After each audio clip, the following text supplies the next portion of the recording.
chers abonnés de la chaîne Genor TV, nous vous disons sincèrement merci pour votre fidélité à la chaîne.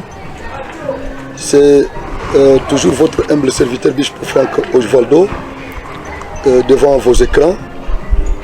Nous recevons aujourd'hui un invité de marque avec qui nous allons tenir cette émission. Je ne peux pas débuter l'émission sans pour autant dire merci à tous nos partenaires. Les partenaires qui sont dans le pays et qui sont à l'étranger. Nous vous disons sincèrement merci pour votre soutien. Tous ceux qui soutiennent notre chaîne, qui nous achètent parfois les micros, les caméras, qui subventionnent tout ce que nous faisons, nous vous disons sincèrement merci. Et je dis merci à nos caméramens qui sont derrière les caméras, en l'occurrence ingénieur Safnat et demoiselle Daniela qui sont là pour prendre ces images. Je leur dis sincèrement merci. Je vais vous présenter un invité que nous avons reçu aujourd'hui sur notre plateau de Genor TV. Nous sommes à l'est de la République démocratique du Congo. L'émission d'aujourd'hui n'est pas politique, elle est sociologique, comme je peux dire. C'est avec lui que nous allons la tenir. Il est là pour répondre à toutes nos questions. Vous allez découvrir la culture du peuple du Sud Kivu, parce que c'est là où nous sommes. Comment il se marie ici. Sud Kivu est composé de combien de tribus, quelles sont les relations qu'ils tissent avec nos voisins rwandais, comment est-ce que les mouvements Maïmaï ont été créés ici. Je crois que c'est avec lui que nous allons tenir cette émission qui n'est pas politique. L'émission n'est pas politique, elle est sociologique. Alors je vais passer à la présentation de notre invité. Je crois que lui-même, il va parler de lui, Papa Pierre Badesire. Bonjour Papa Badesire. Ah bonjour Papa. Vous êtes là devant nos téléspectateurs de la chaîne Genor TV qui sont en train de suivre cette émission qui n'est pas politique. J'insiste bien que ce n'est pas une émission politique, c'est une émission sociologique. Oui. Je veux que nos téléspectateurs découvrent aussi votre culture au Sud Kivu. Ah oui. Veuillez vous présenter pour que les téléspectateurs vous découvrent. Je vous remercie beaucoup, Franck, pour m'avoir accordé l'occasion de parler, d'échanger avec vous concernant nos cultures ici à l'est de la République démocratique du Congo. Je réponds au nom de Vincent Petro Badesire. Je suis né et grandi ici à Bukavu. J'ai un âge avancé. J'ai déjà vu beaucoup de choses se passer ici à Bukavu. Donc je peux donner quelque chose comme explication, quelque chose comme témoignage. Okay. Je vous remercie beaucoup. Merci beaucoup pour la présentation. Je crois que vous l'avez bien suivi. Nous commençons notre émission. Papa Badesire, la province du Kivu, je parle du Grand Kivu. Okay. Avant l'indépendance, c'était une seule province. Oui. Maintenant, après l'indépendance, on l'a découpé. Elle a été découpée en combien de provinces? Bon, avant l'indépendance, la province du Kivu était une grande province. Donc, elle avait une superficie qu'on peut considérer.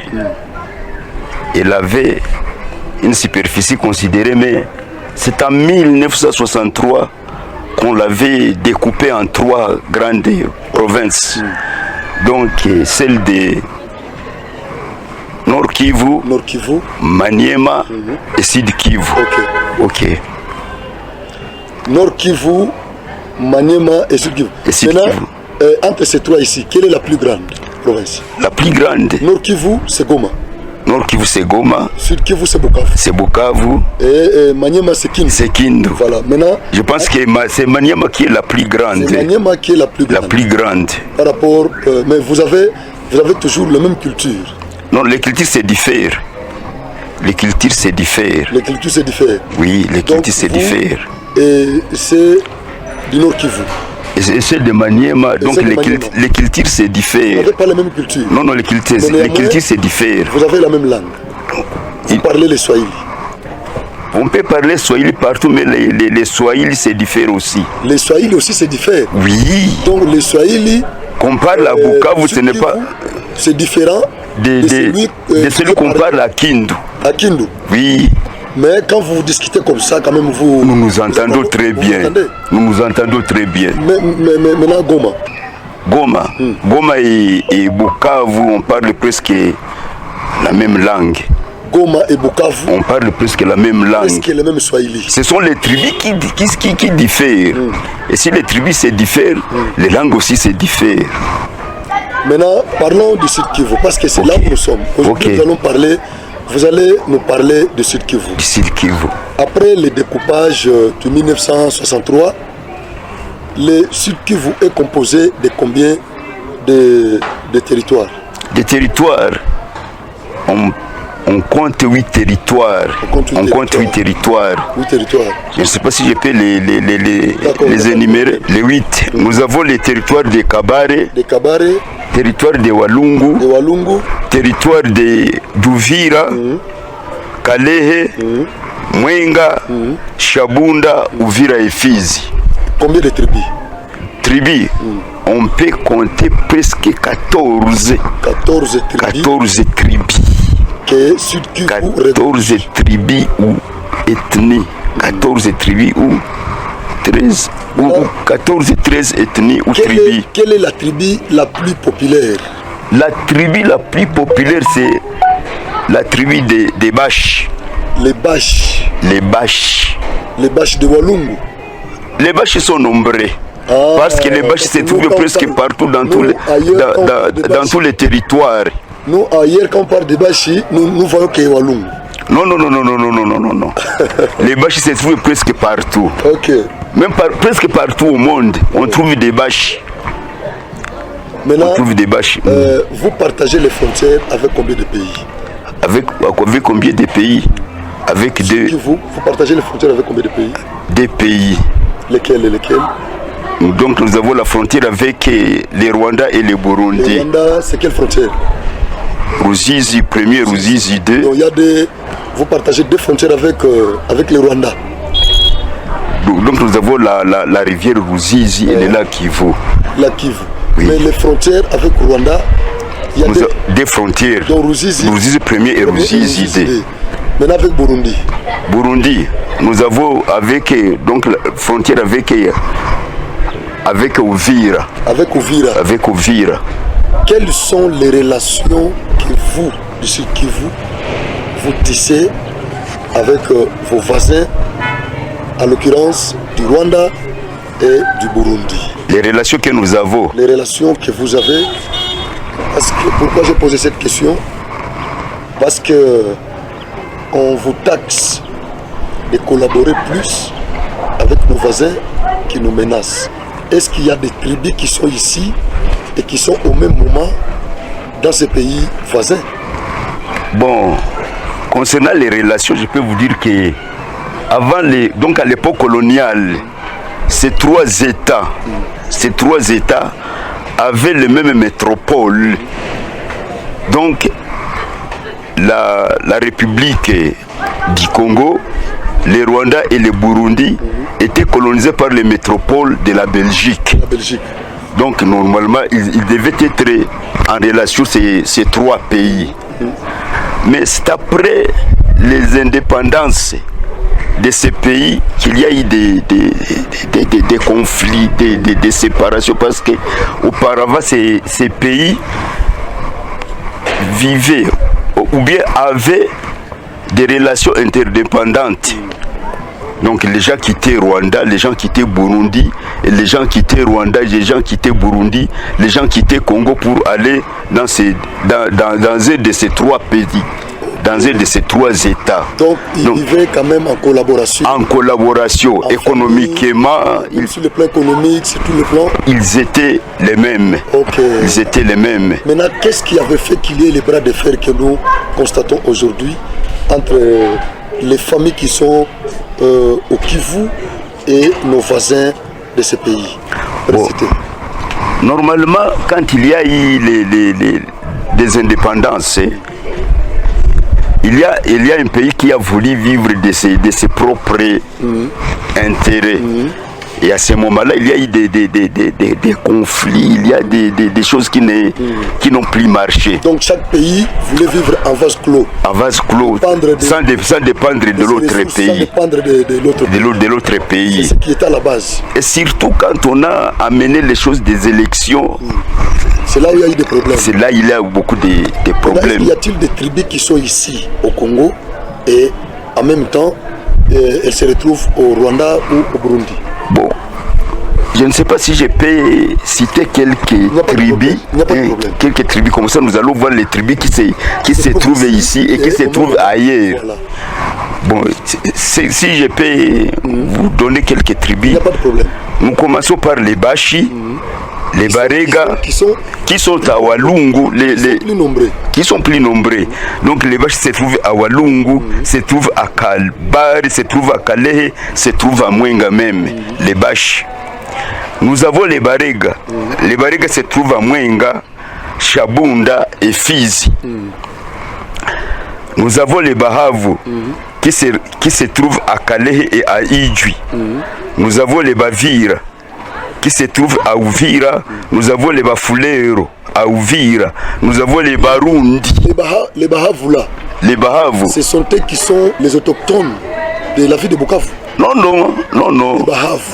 Les Bahavu. Donc les Bahavu c'est regroupé dans les territoires des Kabare. Dans les territoires des Kabare. Nous avons les Bafulero à Uvira. Nous avons les Barundi à Uvira. Les Barundi. Les Barundi. Les Barundi là ne sont pas venus du Burundi. C'est ce que nous pouvons dire. Donc les Barundi se trouvent à Uvira et se trouvent aussi au Burundi. Au Burundi. Pays voisin. Du Sud Kivu. Oui, du Sud Kivu. Voilà. Donc il y a les Barundi qui se trouvent au Burundi et les Barundi du Congo. Du Kivu. Qui se trouvent à Uvira. Au Congo. Kivu. Déjà c'est une tribu qui se trouve dans les deux pays. Ok. Et ils parlent Oui. Ils partagent même les mêmes coutumes, tout ça. Oui. Quand les Barundi d'ici partent au Burundi. Ce sont les mêmes, donc ce sont les mêmes. Et ce ne sont pas ces gens-là qui nous créent des problèmes ici. Ça nous pouvons comprendre ça parce que ça c'est autre chose. C'est interne. Ça c'est interne. C'est interne. Continuez. Je peux vous donner même un exemple. Okay. Il y a des Bavira, des Bavira qui peuvent vivre au Burundi et il n'y a pas de problème. Donc les Bavira du Congo, d'Uvira, ils peuvent vivre au Burundi comme les Burundais. Oui, comme les Rwandais vivent ici ils parlent la même langue. Oui. Continuez. Oui. Nous avons les Babembe. Les Babembe qui restent au Fizi. Nous avons les Banyindu. Les Banyindu se trouvent à Walungu et se trouvent à Mwenga. Nous avons des Banyamulenge. Banyamulenge, c'est ça. C'est une question qui... Nous avons des Banyamulenge. Les Banyamulenge vivent à Uvira, Fizi et Mwenga.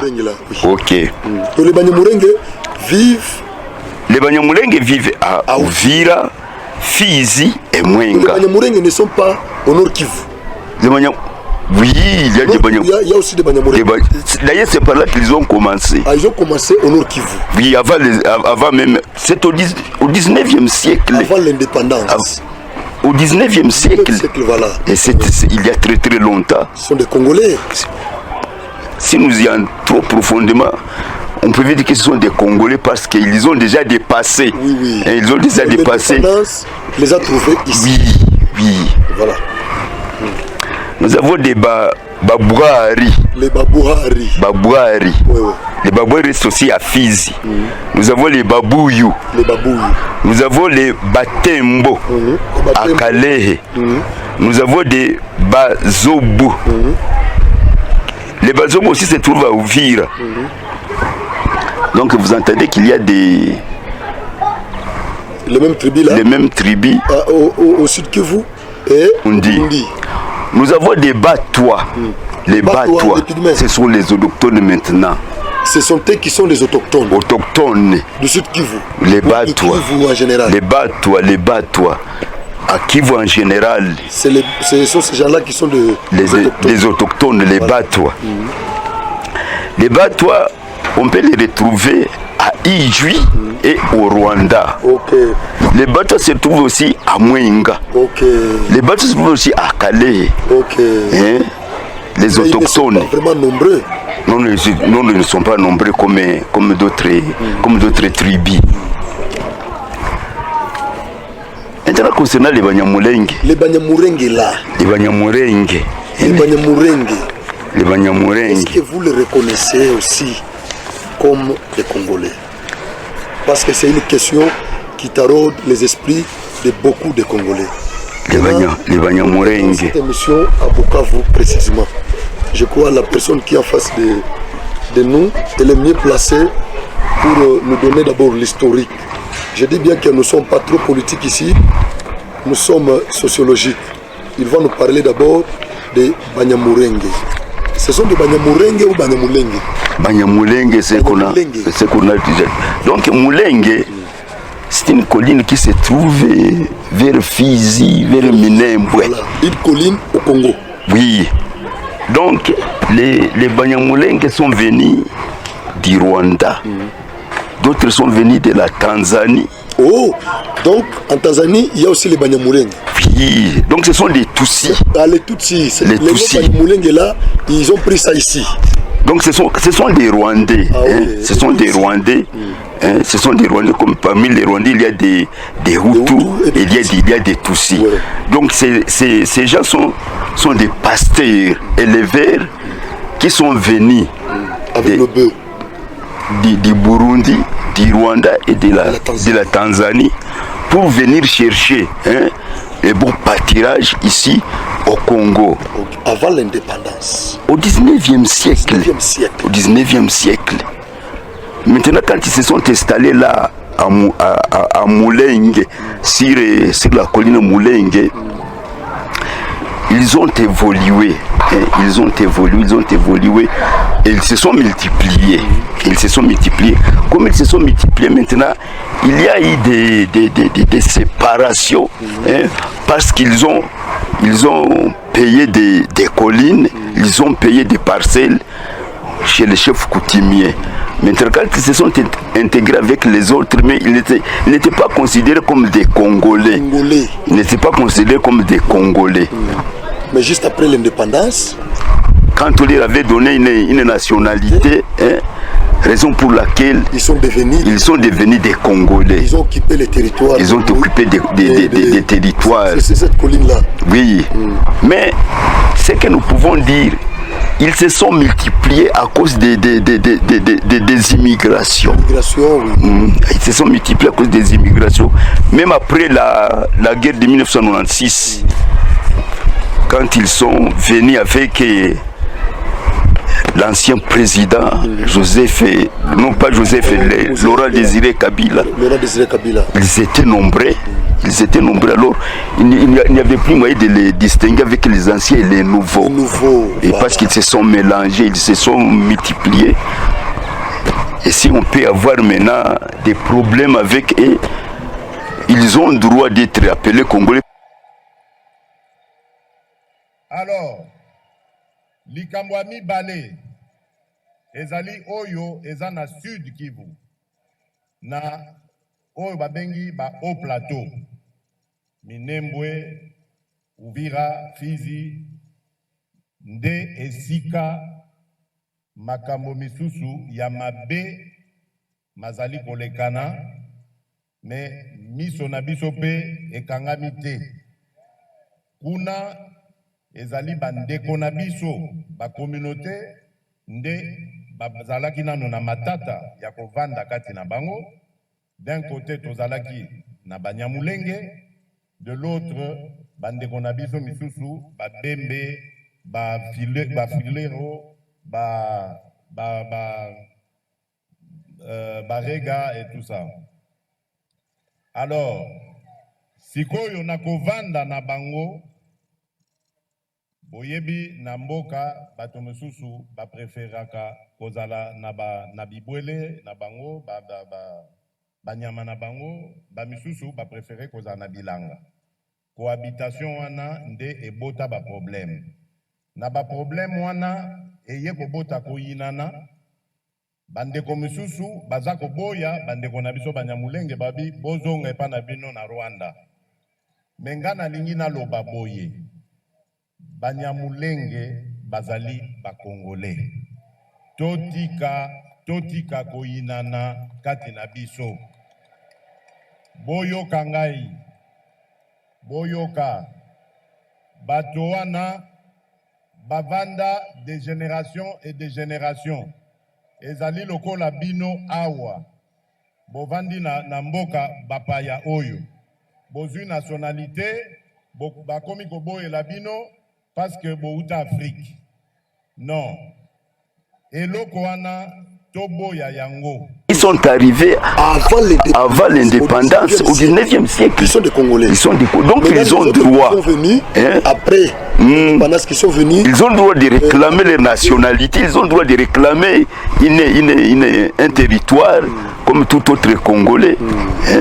Maintenant, les Banyamulenge qui posent des problèmes sont ceux qui sont venus avec Mouzé. Nous ne savons pas parce qu'il y a ceux qui sont venus, ils sont mélangés. Ceux qui sont venus avant et ceux qui sont venus. Non, comment les détecter?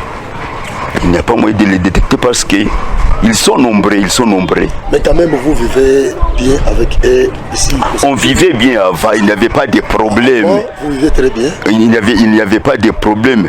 Même ils se sont querellés entre eux d'abord. Ils se sont entre eux, ceux qui sont venus avant et ceux qui sont venus après. Ok, qu'est-ce qu'il y a eu? Donc ils se sont querellés disant que les autres sont des Rwandais et les autres ne sont pas, sont des Congolais. Non, les Congolais là ne supportaient pas les Rwandais qui étaient venus après. Vous suivez vraiment l'historique. Vous suivez l'historique.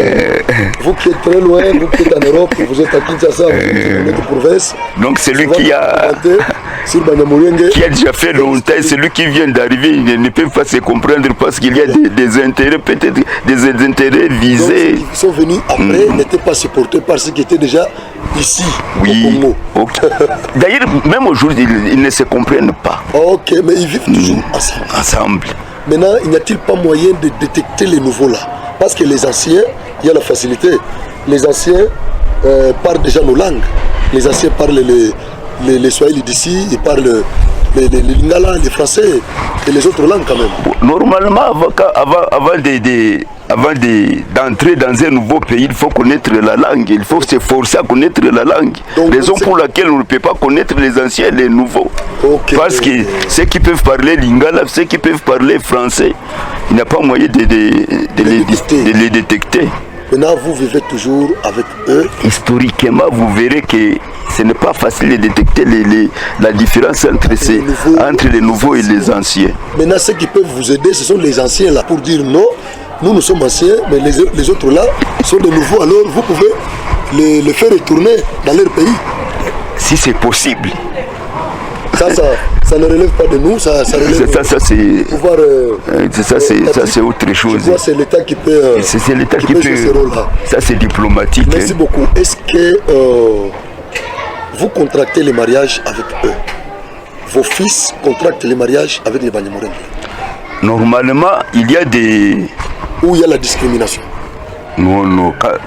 Quand on n'aime rien n'empêche. Quand on n'aime rien n'empêche, surtout. S'il s'agit de mariage, quand on n'aime rien n'empêche. Moi je dirais, il y a des Congolais qui sont mariés par les Banyamulenge. Il y a les Congolais qui ont pris les Banyamulenge en mariage? Oui. Mais ça, cela ne peut pas manquer. Comme il y a des Hutus mariés aux Congolais, des Congolais mariés Maintenant, des Congolaises mariées par les Hutus. il y a une autre question, Oui. Papa Badesiré. Il y a une question qui taraude encore mon esprit ici. Oui, Ailleurs, on nous dit que au Sud Kivu, ici, les mariages coûtent cher. Parce que nous savons que c'est à Kinshasa que les mariages coûtent cher. Mais on nous dit ici, au Sud Kivu, les mariages coûtent énormément cher. C'est pourquoi les Congolais d'autres provinces ont même peur de venir épouser les femmes du Sud Kivu. Parce que les mariages coûtent cher. Est-ce que vous pouvez un peu nous parler comment les mariages se contractent ici? bon, moi je Selon pense que la culture du Sud Kivu. moi je pense que les mariages ne coûtent pas cher parce que quand on aime rien n'empêche, je l'ai déjà dit. Oui, vous avez déjà dit. Quand on aime rien n'empêche. Pêche. Si vous aimez, je donne un exemple. Ok. Si vous êtes jeune, vous aimez une fille, même si on vous demande les yeux de la tête, vous pouvez les donner. Oui. Raison pour laquelle le mariage ne coûte pas cher. Oui, merci. Il suffit de s'entendre. Oui, vous pouvez donner, bien sûr. oui. Papa Badesiré. Vous pouvez donner.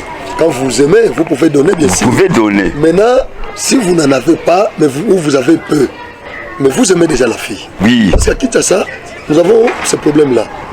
Beaucoup de Kinois ne se marient pas à Kinshasa. Ils ont peur parce que ça coûte énormément cher. La facture à Kinshasa, la facture du mariage coûte cher. Voilà pourquoi les Kinois partent dans des provinces pour aller se marier. Mais ils ont peur de venir se marier au Sud Kivu. Parce qu'ici, on nous dit qu'on vous donne la liste qui vous exige de payer plus de 30 bœufs. Parce qu'ici, la richesse que vous avez ici, c'est le bœuf. Maintenant, on vous demande 30 bœufs pour les mariages. Ce que je peux dire De ça, il y a encore beaucoup de trucs là qu'on demande, tout ça. On peut même vous demander, il y en a d'autres qui nous disent qu'on demande même les parcelles. Or, les parcelles ici coûtent énormément cher. Bon, ce que moi je peux vous dire, ce que moi je peux répondre à cette question, je peux dire que le mariage ne coûte pas cher parce que ça dépend de la façon dont les parents se sont entendus. Okay. Hein? Et ça dépend des coutumes aussi. Ça dépend des coutumes. Mais d'une manière générale. D'une manière générale, les manières se contractent selon les us ou bien les us et coutumes. Selon l'école de la famille, hein, et selon les religions aussi. Moi, c'est à cette raison pour laquelle je peux dire que le mariage ne coûte pas cher, parce que si les familles s'entendent, tout ça peut marcher convenablement, sans problème. La question ici, Papa Pierre, vous devez tout faire pour attirer les hommes ici, pour qu'ils viennent épouser ici. Vous devez vraiment bien parler, parce que les Congolais ont peur de venir épouser ici. Permettez-moi de rire, hein, permettez-moi de rire. Alors, hein. vous devez, je ne peux pas comprendre, je ne peux pas accepter que les... Si quelqu'un menait $500 ici dans sa poche, $500 dans sa poche, oui, comme ça se fait au Kasaï, dans d'autres provinces, vous arrivez au Bas-Congo, on vous demande les colas, on vous demande les colas, on vous demande la boisson de palme, par exemple. Ça, c'est leur coutume. Ça, c'est d'une manière générale. Oui. Directement, on vous donne la femme. Est-ce qu'ici, au Sud Kivu, si vous avez $500 ici, ou $1000, si je peux un peu exagérer, si j'ai $1000 maintenant, je peux me marier? $1000, c'est beaucoup d'argent. Je vous ai dit que ça dépend d'une famille à une autre. Hein? Ça dépend des coutumes aussi. Si on peut compter le nombre des vaches, parce qu'ils ont souvent, on a ici au Bouchi, hein, on a l'habitude de compter le nombre des vaches. On demande le nombre des vaches.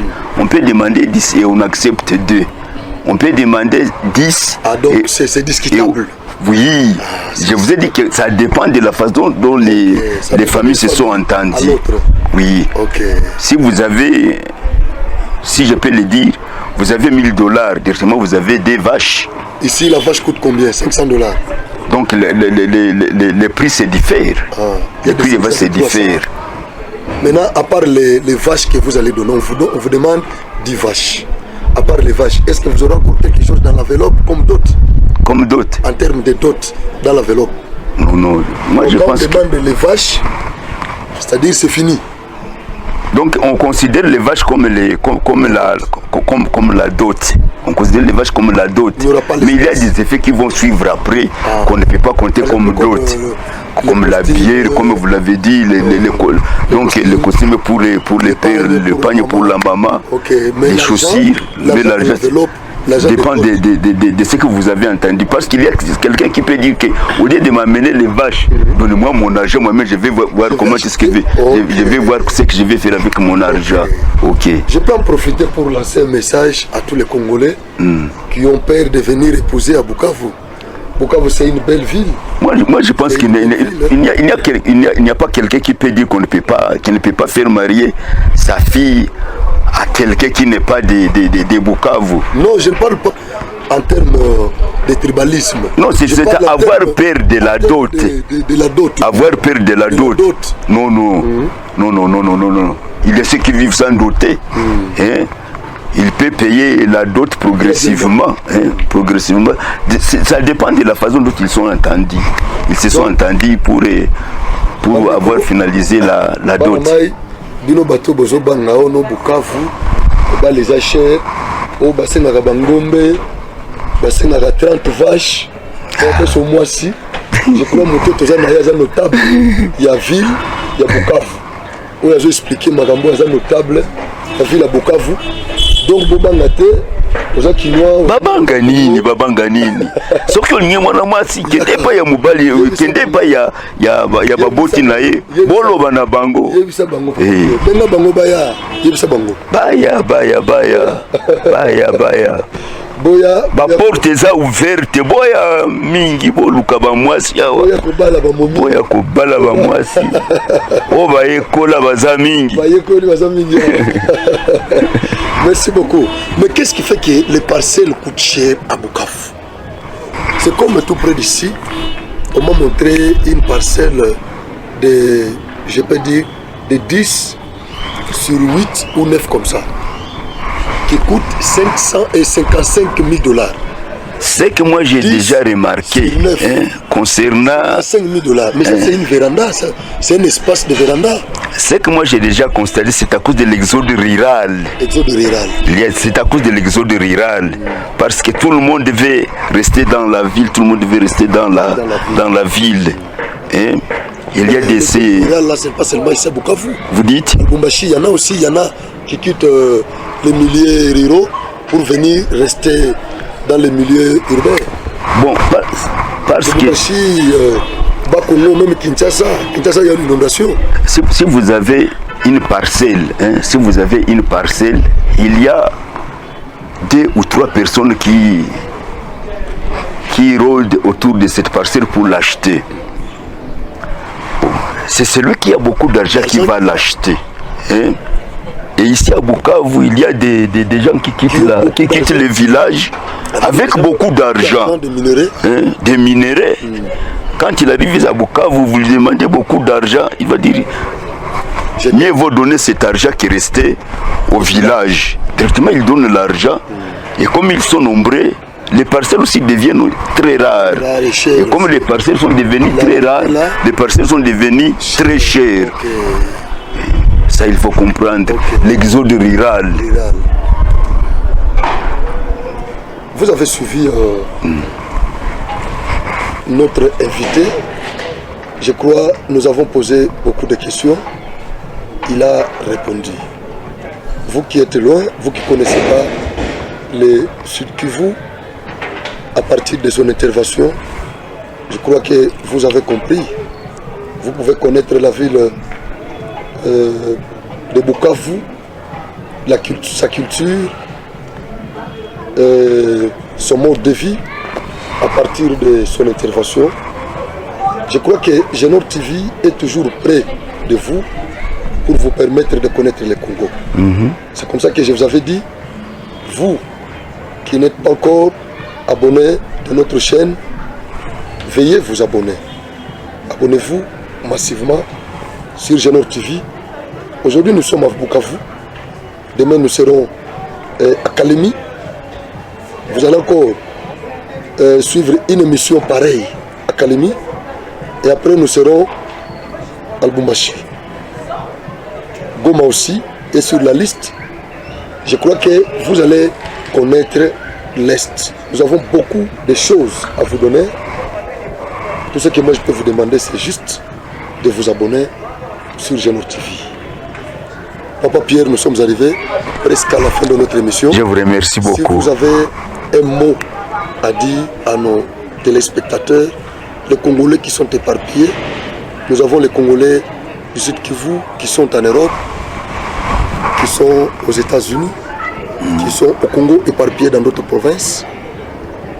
Qu'est-ce que vous pouvez dire à ces Congolais-là? Et il y a une petite question encore avant les mots de la fin. Oui. Il y a une petite question que je peux vous poser. Oui. Vous avez peur? De quoi? Vous avez peur de la question que je vais vous poser? Non, je n'ai peur de rien. Si la question me dépasse, je saurai comment me défendre. Merci. Est-ce que vous vivez très bien avec les Congolais des autres provinces? Avec les Congolais des autres provinces? Viennent des autres provinces. Nous sommes Par les exemple, mêmes. Les Congolais de Chikapa, les Congolais de Kisangani, les Congolais du Bas-Congo, les Congolais du Kasaï, les Congolais qui viennent de Lubumbashi, les Congolais qui viennent de l'Équateur, de Kinshasa, les Kinois. Est-ce que vous les supportez ici ou vous êtes aussi basé sur le tribalisme? Non, non, je ne crois pas parce que ici à Bukavu, il y a beaucoup de tribus qu'on ne peut pas dénombrer. Il y a des tribus qu'on ne peut pas dénombrer et on vit sans ségrégation, sans discrimination. Sans tribalisme. Nous sommes les mêmes, nous sommes des Congolais, nous nous aimons beaucoup. Est-ce que les investisseurs d'autres provinces peuvent aussi venir investir ici? Ils sont très nombreux. Il n'y aura pas de discrimination? Non, non, non, non. S'il y a des étrangers qui viennent investir ici. À combien plus forte raison les Congolais? Les Congolais qui s'aiment, hein? Les Congolais qui s'aiment. Moi, je ne vois pas comment est-ce qu'un Congolais qui vient de Kinshasa ne peut pas vivre ici à Bukavu et faire ses affaires comme il veut. Voilà. Je ne le crois pas. Nous nous aimons beaucoup. Vous avez écouté... nous nous aimons beaucoup. C'est un notable de la... Nous les Congolais, nous nous aimons beaucoup.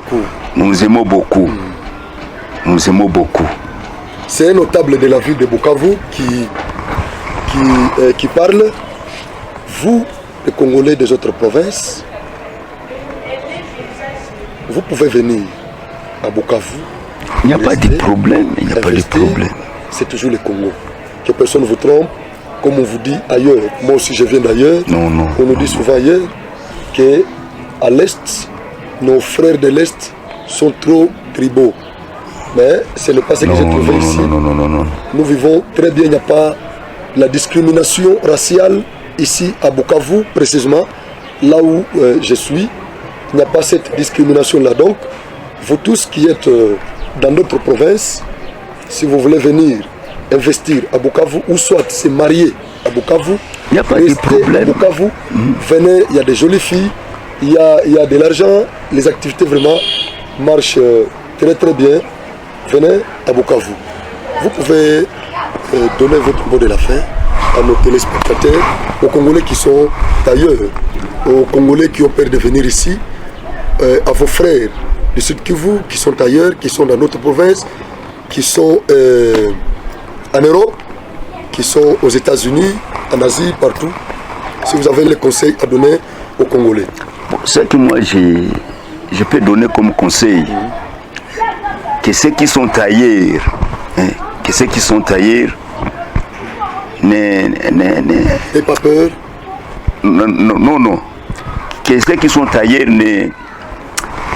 ne laissent pas les oreilles ouvertes disant que au Congo il y a ça. Bon, celui qui veut nuire peut dire n'importe quoi. Voilà. Celui qui veut nuire ou bien faire perdre les autres, il peut dire tout ce qu'il veut, mais ici au Congo, il y a des choses qu'on peut dire, et si on suit la réalité, ce n'est pas ce qui se passe. Raison pour laquelle ceux qui sont ailleurs, qu'ils ne laissent pas les oreilles ouvertes pour être trompés par n'importe qui ou bien par n'importe quoi. Qu'ils aient toujours l'esprit de rester ensemble, l'esprit de rester unis même si vous êtes très loin, s'il y a quelque chose qui ne marche pas au Congo, s'il y a moyen d'intervenir, intervenez pour vos frères qui sont ici, à Bukavu, partout au Congo. Restons toujours unis, nous les Congolais, parce que l'union fait la force. Si nous nous unissons, personne ne peut nous disperser, personne ne peut nous tromper. Est-ce que vous savez que chaque fois qu'il y a des incursions ici, tous les Congolais sont toujours motivés pour vous soutenir? Ça, je sais très bien. Et la raison pour laquelle, si nous avons encore un peu de la paix, c'est à cause de cela. Parce qu'il y a des Congolais. Il y a l'union. Voilà, qui sont même ceux qui sont ailleurs dans des pays étrangers, ils se réunissent pour donner courage à ceux qui sont menacés. De nos pays voisins, tous les Congolais sont debout pour vous soutenir. Donc ils se soudent. Ils se soudent pour leur donner la force de garder toujours confiance qu'ils sont toujours Congolais et ils ne seront pas dispersés à cause des gens qui sont mal intentionnés. Il y a quelques jours passés, c'est la dernière question. Oui. Il y a quelques jours passés que vous avez connu une incursion des assaillants ici. C'était quoi juste? Vous pouvez dire un mot, juste épiloguer sur cette incursion-là. C'était quoi au juste? Parce que ça part dans tous les, c'était parti dans tous les sens. Ceux qui étaient loin ont commenté tout ça. Ça, même à cette heure-ci, je ne peux pas vous donner une réponse parce que je suis sous-informé concernant ça. Jusqu'à présent, je ne sais pas de quoi s'agissait. Vous étiez ici, la ville? J'étais ici en ville, mais il y avait des coups de balles. Mais même une petite information quand même, vous avez eu? On avait dit que ce sont des assaillants, des rebelles, Maïmaï. Ils étaient venus chercher quoi juste? Il paraît qu'ils sont venus chercher leurs amis qui étaient en prison ou dans des cachots. Ah, donc c'est que... Ils disaient libérer. Là, ils voulaient alors qu'est-ce qu'on voulait libérer? Jusqu'à présent, je ne sais pas qu'est-ce qu'ils sont venus libérer. Ok. Jusqu'à présent, je ne sais pas ce qu'ils sont venus libérer. C'est que tout ce que nous pouvons retenir, c'est qu'ils étaient venus pour demander la libération de leurs frères qui étaient séquestrés ici dans des cachots. Je vous remercie beaucoup. Merci beaucoup. Merci, c'est à moi de vous remercier. Je vous remercie beaucoup. Voilà, je vous remercie beaucoup. Je vous remercie beaucoup. C'est à moi de vous remercier. Je vous remercie beaucoup. Vous êtes venus répondre à toutes mes questions. Je suis très content. Je vous remercie parce que vous m'aimez. Merci beaucoup. Merci beaucoup. Vous m'avez invité parce que vous m'aimez. Merci beaucoup. Je vous en remercie beaucoup. Effectivement, je vous aime.